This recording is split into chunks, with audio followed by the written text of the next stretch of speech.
Packages keep vanishing from my porch, and I'm done waiting for the cops. Tonight, a glitter bomb is locked and loaded because this thief is about to steal the wrong package.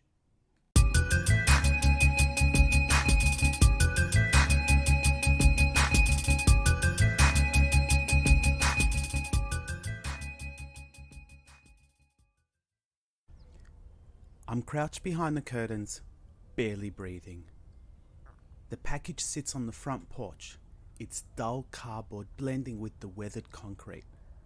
It looks innocuous, just another online delivery.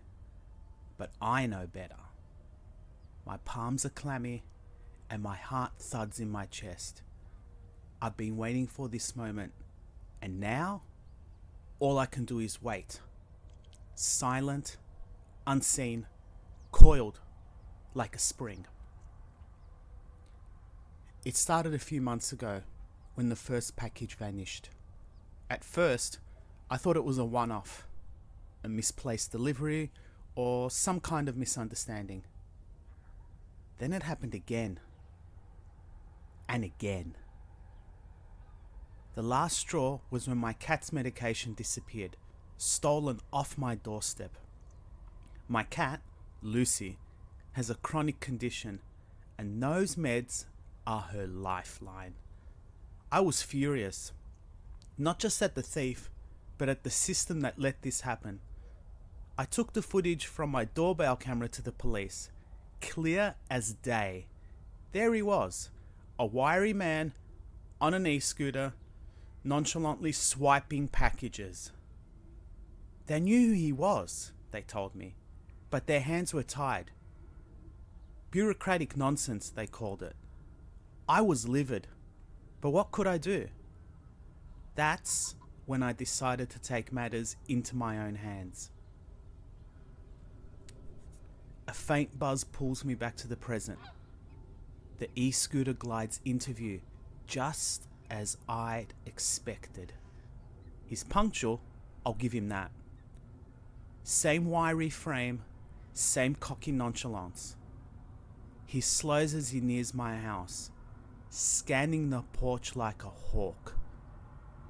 My stomach churns, not with fear, but with anticipation. It's him. Again. I know him too well by now. His image is burnt into my mind from hours of rewatching the footage, trying to convince the cops to act. They shrugged it off, citing policy, procedure, and some nonsense about priorities. That smirk on his face as he pocketed my belongings still haunts me. This time, though, things will be different. The thief hops off his scooter, casting a quick glance up and down the street. I hold my breath, watching as he saunters up my driveway. His movements are quick, practiced. He grabs the package, tucking it under his arm, and turns to leave. I press the button. The explosion is instant, a deafening pop that startles even me, here in my hiding spot. Glitter erupts like a shimmering volcano, coating him in a blinding cloud of sparkles. Thick, viscous clag sprays outward, splattering his face, arms, and clothes. For a moment, he's frozen as a grotesque statue of confusion and horror. Then comes the smell. The noxious cocktail of cade, birch, and vetiver hits him like a freight train. His face contorts, first in puzzlement, then in utter revulsion. He gags, doubling over, trying to scrape the goo off his skin. The more he moves, the worse it gets. The clag sticking like glue, the stench intensifying with each frantic swipe. He stumbles backward, waving his arms like he's swatting invisible bees. His foot catches on a garden hose, and he goes down hard, landing in a patch of freshly watered soil. The glitter and clag mix with mud, creating a disgusting paste that clings to him even more stubbornly. He groans, trying to push himself up, but his hands slip in the muck and he lands face first with a wet squelch.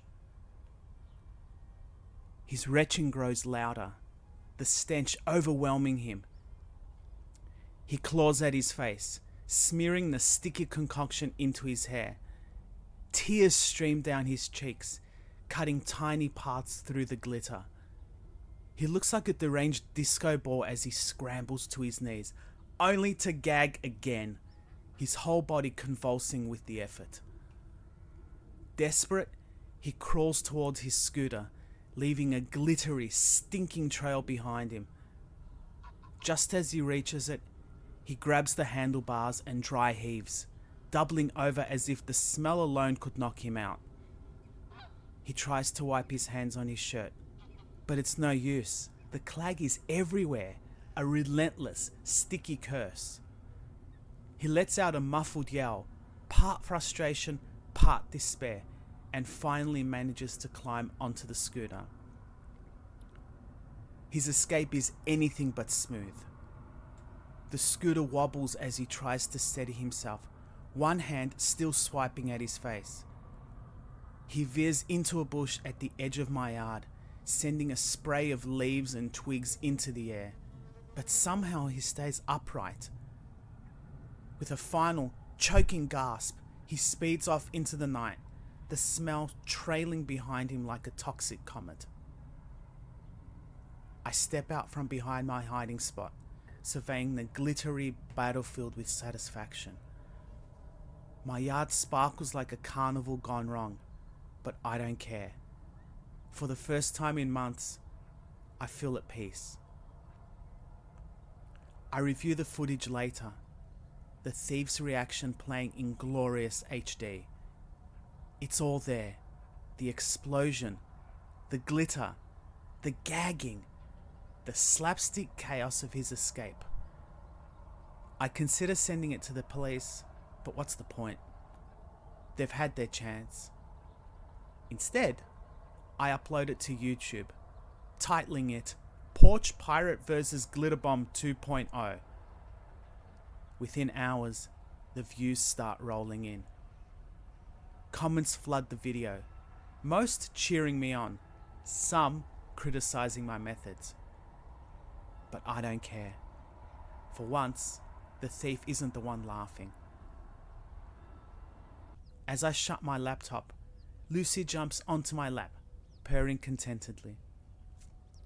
Her meds are safe inside, and for tonight, at least, all is right in the world. Before you go, if you like this video, give it a thumbs up to let me know. And if you're looking for more videos like this, I've got you covered. Just click on the videos here to keep watching. See you in the next one.